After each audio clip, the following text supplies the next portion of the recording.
अपने last video में मैंने आपको फंडामेंटल स्ट्रांग शेयर को कैसे पहचाने उसके मैंने 12 पॉइंट आपको दिए थे। वीडियो में बताया भी था कि कैसे आप छाटेंगे।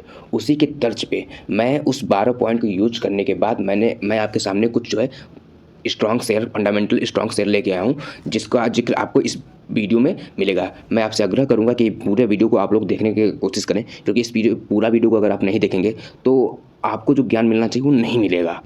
यहाँ आप देख सकते हैं कि मैं स्किनर की वेबसाइट पे गया और सारे 12 पॉइंट मैंने जो है सारे डालने के बाद जो मुझे कंपनियां मिली उसको मैं आगे दिखा रहा हूँ। तो उन पॉइंटों को जब मैंने सर्च किया तो मुझे ये कंपनियां मिली। इनमें से कौन सी बेस्ट है उसको मैंने छाटा और छाटने के बाद आपकी समझ जो है प्रस्तुत कर रहा। उन कंपनियों में से पहला मुझे कंपनी जो सबसे अच्छी लगी वो थी पिरामिड टेक्नोलॉजी। अब पिरामिड टेक्नोलॉजी क्या है, कौन सी क्या प्रोडक्ट बनाती है, इसके फंडामेंटल कैसे हैं, इसको हम बताने जा रहे हैं।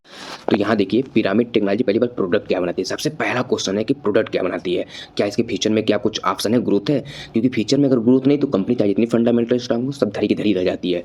तो चलिए अब पिरामिड टेक्नोलॉजी के प्रोडक्ट के बारे में बात करते हैं। देखिए आईबीसी कंटेनर कंपनी ये बनाती है। उसके बाद प्लास्टिक बैरल, भाई कोई भी लिक्विड रखने के लिए ना बैरल की जरूरत पड़ती ही पड़ती है और हमेशा पड़ती रहेगी, कभी बंद नहीं होने वाला, ठीक है। तो आईबीसी बैरल बनाती है। और एमएस बैरल, इसके बारे में आपको बताएं, ये भी आप जानते हैं एमएस बैरल किस चीज़ में काम आता है, ठीक है। तो ये सारी जो है मतलब कुल मिला के लिक्विड जितनी भी चीज़ें रखने के लिए पिरामिड कंपनी जो है बनाती है। अब यहाँ पे आप देख सकते हैं कि incorporated in 1997 Pyramid Technology Limited manufacture polymer based moulded product, polymer drums तो हमेशा लाइफ में यूज होगा ही होगा, chemical, organo chemical, speciality chemical and pharmaceutical companies, ठीक है। इसमें कंपनी जो है काम करती है। ओके, अब इसका फंडामेंटल आपके देख लेते हैं कि इसका जो है करंट प्राइस 191 रुपये चल रहा है। आप यहाँ देख सकते हैं कि करंट प्राइस 191 रुपये चल रहा है। इसका 52 बिक लो 155 है और 52 बिक हाई जो है 239 रुपये है। उसके बाद यहाँ पे आप इसका देख सकते हैं कि बुक वैल्यू, चलिए थोड़ा सा ज़्यादा है लेकिन ठीक है। उसके बाद आरओसी, इसका मैंने क्या बताया था पिछले वीडियो में कि किसी भी कंपनी का आरओसी जो है 20 से ऊपर ही हो, मिनिमम 15 हो लेकिन 20 अच्छा माना जाता है, तो 20 से ऊपर ही है, ठीक है। उसके बाद आप यहाँ देख सकते हैं कि आरओई 15 होना चाहिए लेकिन यहाँ पे 34 है, बहुत बढ़िया बात है, ठीक है। उसके बाद इसका चलिए आइए इसके बारे में प्रोज एंड कॉन्स जान लेते हैं। देखिए इस कंपनी के जो प्रोज हैं, कंपनी हैज रेड्यूस डेट, अपने इसने रेट को कम किया है, कंपनी ऑलमोस्ट डेप्ट फ्री हो चुकी है and company has a good return. भाई ये मतलब गुड अपने जो है रिटर्न अच्छे दे रही है, मतलब प्रॉफिट जनरेट कर रही है। इसके कॉन्स क्या क्या है, तो कंपनी इसमें कंपनी लिखा है इसने प्रॉफिट जनरेट कर रही है पर ये डिविडेंड नहीं दे रही है। कोई बात नहीं भाई, आज नहीं डिविडेंड दे रही है तो कल तो देगी ना डिविडेंड, कल तो गारंटी देगी ही देगी डिविडेंड। उसके बाद जो है अब हम इसके जो फाइनेंशियल देखेंगे। आप देख सकते हैं 126 सितंबर, देखिए यहाँ से देखिए, हाँ देखिए इसके क्वार्टर मतलब इसके सेल्स जो है डे बाई डे मतलब मेंटेन रहे हैं, ठीक है। उसके बाद प्रॉफिट भी डे बाई ठीक ठाक रहा है। आप यहाँ देख सकते हैं, आपको दिखा देने तो आप कहेंगे प्रॉफिट भी ठीक ठाक ही है, ठीक है। उसके बाद जो है प्रॉफिट आफ्टर टैक्स भी जो है आप यहाँ देख सकते हैं कि कुछ ना कुछ है ही है, ठीक है। ओके, अच्छी बात है। ईपीएस, हाँ आपको मैंने बताया था ईपीएस भी आप देख ही सकते हैं, ईपीएस भी जो है कुछ ना कुछ ही है, ठीक है। उसके बाद इसका हम देख लेते हैं प्रॉफिट एंड लॉस, ठीक है। इसका प्रॉफिट एंड लॉस में देख लेते हैं, ऑपरेटिंग प्रॉफिट भी इसका अच्छा है, ठीक है। उसके बाद जो है प्रॉफिट बिफोर टैक्स, प्रॉफिट मतलब टैक्स के पहले इसका 43 करोड़ था और ऊपर आप देखते हैं टैक्स देने के बाद भी प्रॉफिट में था ये कंपनी। आपको लास्ट वीडियो में मैंने कुछ सेल्स ग्रोथ भी बताई थी, सेल्स प्रॉफिट भी बताई थी, सीएजीआर भी बताया था, आरओई भी बताया था। तो देख लीजिए इसका यहाँ पे आप देख सकते हैं कि इसका कंपाउंडेड सेल्स ग्रोथ देखिए बढ़ाई है, बड़ा बढ़िया, 3 साल का 23% है और 20% है, ठीक है। ओके, कंपाउंडेड प्रॉफिट ग्रोथ भी इसका जो है 3 साल का दिया हुआ है, 3 साल का 79% है, 79% है, बहुत बढ़िया है भाई, ठीक है। उसके बाद देख लेते हैं स्टॉक प्राइस सीएजीआर का भी दिया हुआ है नहीं इसमें, लेकिन कोई दिन। और इसका देख लेते हैं आरओई 15 बताया था लेकिन आप यहाँ देख सकते हैं कि 39 है, 35 है, तो ठीक है, बहुत अच्छा आरओई है भाई, ये गलत नहीं है इसमें। यहाँ पे आप देख सकते हैं नेट कैश फ्लो भी इसके पास पहले माइनस में था, प्लस में हो चुका है। तो ये था पिरामिड टेक्नोलॉजी के बारे में जो है मैंने आपको पूरी डिटेल दी। अब दूसरा कंपनी हमारी लिस्ट में आ जाती है भाई इस कंपनी का नाम आप पढ़ लीजिएगा, थोड़ा मेरे प्रोनाउंसिएशन में बहुत सारी प्रॉब्लम आ रही है। तो ये कंपनी इंटरप्राइजेज करके, ठीक है, इसके बारे में आपको मैं पूरा डिटेल देने जा रहा हूँ, इसको भी देख लीजिए। तो यहाँ पे आप देख सकते हैं कि इंटरप्राइजेज लिमिटेड, एक मिनट आपको दिखा दे रहा, trading in electric component computer and मतलब एआई से रिलेटेड, मतलब सॉफ्टवेयर से रिलेटेड, सॉफ्टवेयर डेवलपमेंट है। और एक मिनट आपको दिखा, हाँ सॉफ्टवेयर डेवलपमेंट है, सॉफ्टवेयर कंसल्टेंसी है, मतलब फ्यूचर की एक कंपनी है। आप समझ रहे हैं मैं क्या, पिछले वीडियो में मैंने आपको बताया भी था कि फ्यूचर ग्रोथ होना चाहिए, इस कंपनी में फ्यूचर ग्रोथ भी है। चलिए इसकी फाइनेंशियल आप देख लेते हैं। आपको अभी एक कंपनी का जो करंट रेट चल रहा है 53 है। कंपनी का हाई कितना था 73, कंपनी का लो था 36। लेकिन कंपनी मतलब अभी मॉडरेट रेट में चल रही है, मतलब अभी भगने ही भगना है। इसका आप आरओई यहाँ पे आरओई देख लेते हैं 21 है, ठीक है 20 से ऊपर है, ओके। उसके बाद आरओ ई देख सकते हैं 18 है, 15 से ऊपर है। फेस वैल्यू 10 है। प्रमोटर भी इसके ठीक ही ठाक हैं, ओके। तो यहाँ पे देखते हैं। और प्रो जो ये कंपनी इंटरप्राइजेज, इसके हम लोग जो है प्रोज एंड कॉन्स देख लेते हैं। कंपनी इज ऑलमोस्ट डेप्ट फ्री, मतलब कंपनी के ऊपर कोई ऋण नहीं है और इसने अपने डेप्टर डे को इंप्रूव भी कर लिया है। मतलब आप यहाँ देख सकते हैं कि 166 से 69 दिन तक कर दिया है। बहुत बड़ी बात है भाई, बहुत अच्छा ग्रोथ है। Promoter holding has increase. Promoter holding increase का मतलब समझते हैं क्या होता है? मतलब प्रमोटर होल्डिंग इंक्रीज तभी होती है ना जब प्रमोटर को पता हो कि कंपनी में ग्रोथ बहुत जाता है, समझ रहे हैं? प्रमोटर होल्डिंग तभी इंक्रीज होती है। मतलब प्रमोटर को जो पता है, तो आप हम लोग तो हाँ रिटेल इन्वेस्टर है भाई, तो रिटेल इन्वेस्टर जब प्रमोटर आगे बढ़ रहे हैं तो हम क्यों ना आगे बढ़े? प्रमोटर जैसा करते हैं वैसे ही हम लोग को भी करना चाहिए अगर आप कमाना चाहते हैं शेयर मार्केट में तो। ठीक है, इसके पास इसका देख लेते हैं। कंपनी वर्किंग कैपिटल रिक्वायरमेंट, यहाँ पे आप देखिए हैव रिड्यूस्ड। भाई कैपिटल इसने अपना वो भी रिड्यूस किया हुआ है, बहुत बढ़िया बात है। चलिए इसका कौन सा देख लेते हैं। The company is reported repeated profit, मतलब कंपनी प्रॉफिट तो जनरेट कर रही है पर डिविडेंड नहीं दे रही। भाई आज नहीं दे रही है तो कल तो देगी ही देगी, नॉर्मल सी बातें हैं। तो ये हुआ आपका इंटरप्राइजेज। यहाँ पे इसका आप सेल्स देख सकते हैं। यहाँ पे ये सेल्स आप देखिए, सेल्स इसका देखिए, आप देख ही रहे हैं कि डे बाय डे इसका सेल्स बढ़ा ही है। यहाँ पे आप एक मिनट, यहाँ पे आप सेल्स देख सकते हैं, बढ़ा ही बढ़ा है पूरा भाई, पूरा सेल्स बढ़ा हुआ है इसका। उसके बाद जो है ऑपरेटिंग प्रॉफिट भी इसका जो है मतलब पिछले साल के पैसे बढ़ा हुआ है। प्रॉफिट यहाँ पे एक मिनट आपको दिखा दें, प्रॉफिट बिफोर टैक्स भी ये देख सकते हैं आपकी 2.64 करोड़ रुपए है। नेट प्रॉफिट भी 2.12 करोड़ है। मतलब कंपनी ही प्रॉफिट में भाई, कंपनी बहुत अच्छी है। अब हम आप लोगों को अगली कंपनी जो बताने जा रहे थे वो जा रहे हैं, जो वो है एमी ग्रुप की। एमी ग्रुप की एमिएबल लॉजिस्टिक इंडिया। यहाँ पर देख सकते हैं कि एमिएबल लॉजिस्टिक इंडिया लिमिटेड, ये कंपनी काम क्या करती है? काम जो करती है ये service provider imported and export, मतलब एक्सपोर्ट इंपोर्ट का काम करती है। भाई आपको भी पता है कि हमारे देश का भी हम लोग एक्सपोर्ट बहुत ज़्यादा करने पर लगे हुए हैं, ग्रोथ है एक्सपोर्ट में, ठीक है। तो कंपनी एक्सपोर्ट भी काम कर रही है, ठीक है। आइए इसका फाइनेंशियल देख लेते हैं कि कंपनी का मार्केट कैपिटल 13 करोड़ का है, ठीक है। करंट प्राइस 79 रुपये है और इसका जो है एक मिनट आपको दिखा दें, हाँ 66 रुपये लो है और हाई 103 रुपये है। अभी चल रहा है 79 रुपये का, ठीक है। आरओसी भी 29% है, ठीक है। आरओई भी 25%, ठीक है। फेस वैल्यू इसका जो है 10 का है। अब हम इस कंपनी के प्रोज एंड कॉन्स जोड़ लेते हैं, ठीक है। Company has a good return equity track record 3 year में जो है 26% का आरओई इसने दिया है, बहुत बढ़िया बात है।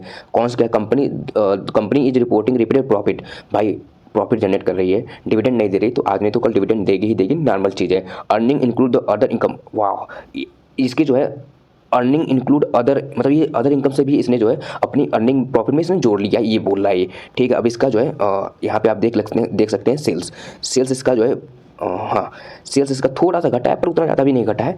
ऑपरेटिंग प्रॉफिट जो है थोड़ा सा मतलब बीच में जो है आप यहाँ देख सकते हैं ऑपरेटिंग प्रॉफिट 58 लाख का है, ठीक है। प्रॉफिट बिफोर टैक्स जो है 90 लाख का है, ठीक है। नेट प्रॉफिट जो है 66 लाख का है, अच्छी बात है। उसके बाद अब यहाँ देख सकते हैं सेल्स डे बाई डे बढ़ा भी है, ऑपरेटिंग प्रॉफिट भी बढ़ा हुआ है, प्रॉफिट बिफोर टैक्स भी बढ़ा हुआ है, ठीक है, अच्छी बात। हाँ कंपाउंडेड सेल्स ग्रोथ है, यहाँ इसको देखिए आप इसको, हाँ इसका तीन साल का 23% है। कंपाउंडेड प्रॉफिट ग्रोथ यहाँ पे देखते हैं 3 साल का 73% है, वाओ। स्टॉक प्राइस CAGR जो है एक इसका थोड़ा CAGR थोड़ा कम है अभी, क्योंकि छोटी कंपनी है, सिर्फ CAGR उतनी जनरेट नहीं कर पा रही है, थोड़ा यहाँ पे बिग पॉइंट है इसका, ठीक है, ओके। रिटर्न ऑन इक्विटी आप यहाँ देख सकते हैं कि 27% है। तो ये हो गया मेरी एमी ग्रुप की company amiable logistic India limited के बारे में। अगली कंपनी है कोरियन क्रियॉन फाइनेंशियल। अब देख लेना यार, इसका उच्चारण अपनी तरफ से देख लेना, क्योंकि मुझे भी ज़्यादा प्रोनाउंसिएशन बहुत प्रॉब्लम होती है। तो इसकी कंपनी के बारे में हम लोग जानने की कोशिश करते हैं। तो क्रियॉन फाइनेंशियल सर्विस लिमिटेड के बारे में देखिए, कंपनी इसके बारे में जान लेते हैं पहले यहाँ पे। हाँ NBFC provide investing in long term and short term project security डेब्ट रिलेटेड, मतलब ये जैसे आजकल NBFC कंपनियां लोन देती हैं उसी से रिलेटेड जो है ये कंपनी है। चलिए इसका जो है फाइनेंशियल देख लेते हैं कि क्या रिजल्ट है इसका, ठीक है। यहाँ पे आप देख सकते हैं कि इसका बाउंड बिक हाई 69 रुपये है और बाउंड बिक लो जो है 32, मतलब एक साल में पैसा डबल कर दिया, ठीक है। बुक वैल्यू 17 का, ठीक है। ROC 22 का, ठीक है। ROE आप यहाँ देख सकते हैं कि 37 का है, ठीक है। इसमें जो है फाइनेंशियल में तो इशू नहीं है इसके, okay.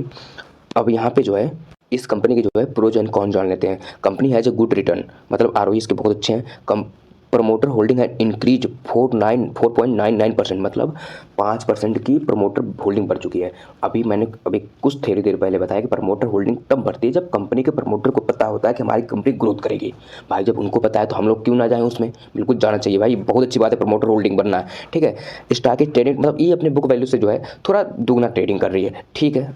The company is reporting, देखिए कंपनी प्रॉफिट जनरेट कर रही है लेकिन डिविडेंड नहीं दे रही है, तो आज नहीं तो कल देगी ही देगी। टैक्स रेट सिम्स लो, टैक्स रेट इसके जो है सिम्स लो लग रहे हैं, तो ये थोड़ा कौन से है। अब इस कंपनी के जो है कंपटीशन किससे किससे है आप देख सकते हैं यहाँ पे Bajaj finance, Bajaj Finserv, Jio financial service, Bajaj holding, Shri Ram finance, SBI card, ठीक है। इन सब कंपनियों से जो है इसका जो है कंपटीशन है, ठीक है। लेकिन आपको एक बात मैं बता दूं कि आने वाले समय में इतनी ये जो फाइनेंस सर्विसेज हैं इनमें बहुत ग्रोथ है, क्योंकि इस समय बैंक लोन दे नहीं रहा है। आप लोग खुद जानते हो, बैंक में जाओ तो अपने आप अलग ही रूप में लगे रहते हैं। एनबीएफसी कंपनी लोन दे रही है, बदले में इंटरेस्ट हाई चार्ज कर रही है, जितना हाई चार्ज करती है उनका कमाई उतना ही होता है। तो आने वाले समय में इसका ग्रोथ है। आप इसका शेयर देख सकते हैं कि 3.6 पिछले क्वार्टर से बढ़ा हुआ है, ठीक है। ऑपरेटिंग प्रॉफिट भी पिछले क्वार्टर से बढ़ा हुआ है, ठीक है। टैक्स बिफोर भी बढ़ा हुआ है, टैक्स मतलब प्रॉफिट भी बढ़ा हुआ है, ठीक है। उसके बाद यहाँ पे आप देख सकते हैं प्रॉफिट भी और टैक्स भी बढ़ा हुआ है, मतलब कंपनी ग्रोथ में है भाई। और जो कंपनी ग्रोथ में होती है ना, उसके हर साल डे बाय डे उसके कुछ ना कुछ ग्रोथ होते ही रहते हैं। यहाँ पे आप कंपाउंडेड सेल्स ग्रोथ आप देख सकते हैं कि 5 साल का 58, एक मिनट यहाँ आप देख लीजिए, 5 साल का 58% है, 3 साल का 109% है। भाई बहुत बढ़िया ग्रोथ है इसकी। कंपाउंडेड प्रॉफिट ग्रोथ 10 साल का 35%, ठीक है। 5 साल का 82%, बहुत बढ़िया। 3 साल का 45%। अब क्या चाहिए मेरे भाई। आरओई भी इसका देख रहे हैं 33%, 38%, CAGR 11%, 5 साल का 46%, 3 साल का 119%, 1 साल का थोड़ा माइनस हुआ है लेकिन कोई बात नहीं, धीरे धीरे इंप्रूवमेंट हो जाएगा। यहाँ पे आप इसका बैलेंस शीट भी जो है, एक मिनट, हाँ इसका बैलेंस शीट भी हम लोग देख लेते हैं, एक मिनट। बैलेंस शीट भी इसका डे बाई डे देख ही रहे हैं आप यहाँ, एक मिनट यार, बैलेंस शीट भी बढ़ा हुआ है, ठीक है। तो बैलेंस शीट भी इसका काफ़ी अच्छा है। अब हमारी जो अगली कंपनी हो एनलॉन करके कंपनी का नाम है। इस कंपनी का प्रोडक्ट के बारे में अभी इस कंपनी का पूरा डिटेल मैं आपको दिखा दूंगा। पहले आप ये जान लीजिए कंपनी किस क्षेत्र में काम करती है। तो आप यहाँ देख सकते हैं कि कंपनी जैसे रोड सड़क का निर्माण, इसमें आप जानते हैं जब से नितिन गडकरी जी हमारे जो है रोड परिवहन मंत्री में आए हुए हैं, रोड ट्रांसपोर्ट मंत्री में आए हुए हैं, तब से उस सड़क का निर्माण बहुत, सड़क जाल इंडिया में बहुत बड़े लेवल फैल रहा है। आए दिन हाईवे और आजकल एक्सप्रेस वे, आए दिन एक्सप्रेस वे कितने बने जा रहे हैं, हाईवे कितने बने जा रहे हैं। जितने हाईवे एक्सप्रेस वे बनेंगे उनका मेंटेनेंस तो लगेगा ही लगेगा। फ्यूचर में इनके मेंटेनेंस की ज़रूरत पड़ेगी ही पड़ेगी। आए दिन हम लोग चलते हैं, रोड डैमेज होता ही रहता है, उसको मेंटेनेंस की ज़रूरत पक्का पड़ेगी। तो जितने मेंटेनेंस से काम है ना, वो कंपनी करती है। अब आप मुझे बताओ, जो मेंटेनेंस से काम करती है तो फ्यूचर ग्रोथ है कि नहीं है? बिल्कुल है। अब देख लीजिए यहाँ पे आप देख लीजिए, मोबाइल फायर फाइटिंग रेस्क्यू ये बनाती है कंपनी, पावर ट्रांसमीटर सिस्टम भी बनाती है, ठीक है। फ्रिक्शन टेस्टिंग सिस्टम भी बनाती है, ठीक है। कमर्शियल इंडस्ट्री स्वीपिंग मशीन मतलब वो आप जानते ही होंगे, जो मतलब क्या कहते हैं उसको, स्वीप वाला कुछ काम करता है। रनवे यहाँ पे आप देख सकते हैं, एक मिनट, हाँ यहाँ पे एक मिनट, कहाँ चला गया वो, हाँ चलिए नहीं मिल रहा अभी। यहाँ पे आप देख सकते हैं रनवे स्वीपिंग मशीन, ये लास्ट वाला देख सकते हैं रनवे स्वीपिंग मशीन, यहाँ पे देख सकते हैं ये बनाती है जो साफ करने वाला होता है। डिसेबल एयरक्राफ्ट रिकवरी किट भी जो है ये कंपनी बनाती है। अब जो है इसकी हम लोग फाइनेंशियल पे आ जाते हैं, मतलब इसका क्या रेट चल रहा है, कितना रेट चल रहा है। अभी करंट प्राइस आप यहाँ देख सकते हैं कि इस कितना है, 260 रुपये, 52 बिका है 342 और 52 बिक लो 131 रुपये। बुक वैल्यू 49 है, ठीक है। ROCE 37%, 20% मिनिमम होने चाहिए, 37 है, ठीक है। ROE 15 होने चाहिए, 29 है, ठीक है। उसके बाद आप यहाँ पे देख सकते हैं इस कंपनी के pros and cons. Pros, company है रिड्यूस डेप्ट, मतलब कंपनी ने अपनी डेप्ट कम किया है, और कंपनी जो है ऑलमोस्ट, यहाँ आप देख सकती है ऑलमोस्ट डेप्ट फ्री हो चुकी है। Company has a good ROE, ठीक है, 34% का ROE है, ठीक है। कंपनी जो है debtor days has improved from, हाँ कंपनी जो है अपने मतलब रेट दिन को जो है 92 दिन से कम करके 70 दिन की हुई है। अब यहाँ पे आप देख सकते हैं कि इसके जो है कॉन्स क्या क्या है, मतलब यहाँ पे पहला पॉइंट आप देख सकते हैं, पहला पॉइंट कह रहा है कि कंपनी जो है अपने प्रॉफिट को जनरेट कर रही है पर डिविडेंड नहीं दे रही है। कोई बात नहीं, डिविडेंड नहीं दे रही तो आगे चल के देगी ही देगी, इसमें कोई बहुत बड़ी इशू नहीं है। इस working capital days have increase, हाँ इसका वर्किंग कैपिटल डेज थोड़ा बढ़ गया है, ये थोड़ा सैड पॉइंट है, पर कोई नहीं, थोड़ी थोड़ी चीज़ें तो हर समय किसी न हर कंपनी में थोड़ी थोड़ी प्रॉब्लम तो लगी ही रहा। अब इस कंपनी के कंपटीटर कौन कौन से हैं आप देख सकते हैं, जिसमें हम लोग ट्रेड करते हैं BSC, यहाँ पे आप देख सकते हैं BSC है, CDSL है, इनसे NBCC है, ठीक है। इन कंपनी से कंपनी का इस कंपनी का जो है कंपटीशन है। अब आगे आपका इसका फाइनेंशियल हम लोग देख लेते हैं। इस कंपनी का फाइनेंशियल आप देख सकते हैं कि पिछले साल के पैसा बढ़ा हुआ है, यहाँ बढ़ा हुआ है एक्सपेंस, और ऑपरेटिंग प्रॉफिट भी बढ़ा थोड़ा सा पिछले क्वार्टर से कम हुआ है, पर हाँ ठीक ठाक है, इतना भी खराब नहीं है। यहाँ पर प्रॉफिट बिफोर टैक्स भी आप देख सकते हैं 3 करोड़ का है, ठीक है, अच्छी बात है। नेट प्रॉफिट भी इसके पास 2 करोड़ का जनरेट हुआ है, अच्छी बात है। उसके बाद से आप यहाँ देख सकते हैं हाँ कंपाउंडेड सेल्स ग्रोथ, यहाँ पे आप देखिए कंपाउंडेड सेल्स ग्रोथ भाई 25 से ऊपर है, 25.5 से ऊपर बेस्ट है, बहुत बढ़िया है भाई। कंपाउंडेड प्रॉफिट ग्रोथ आप 10 साल 5 साल का 69 देख सकते हैं, 3 साल का 81 देख सकते हैं, ठीक है। CAGR बहुत इंपॉर्टेंट है, उसका CAGR इसमें दिया नहीं, लेकिन CAGR इसका कुछ ना कुछ जरूर होगा। उसके बाद आप यहाँ देख सकते हैं कि ROE 37 है, 35 है, 29 है, जबकि होना कितना चाहिए 15, मिनिमम 15 होना चाहिए, उससे ज़्यादा ही है। बैलेंस शीट भी कंपनी का बहुत बढ़िया है। ये जितनी कंपनी आपको बताई गई ये फंडामेंटली बहुत ही स्ट्रांग है और फ्यूचर में इनके ग्रोथ बहुत ज़्यादा है। वैसे मुझे तो मिले थे कम से कम 35-40 कंपनियां मिली थी, पर 35-40 कंपनियों में मुझे जो बेस्ट लगा उसकी फर्स्ट सीरीज ये थी। सेकंड सीरीज में आपको और जो मुझे उसमें से बेहतर लगेंगे बहुत जल्द मैं आपको बना के दे दूंगा, क्योंकि वीडियो बहुत लंबी हो रही है, तो मुझे पता है आप उब भी जाएंगे इस वीडियो में। तो अगर आप लोगों ने मेरा पहला वो फंडामेंटल स्ट्रांग शेयर को कैसे पहचाने उस वीडियो को नहीं देखा तो जाके देखिए। और आप लोगों से एक निवेदन है कि कम से कम वीडियो, अब मैं इतनी मेहनत से बनाता हूँ तो कम से कम आप लोग पूरा वीडियो तो देख लीजिए, जिससे मेरे जो व्यू बढ़े, और सब्सक्राइब तो कर दिया करो यार।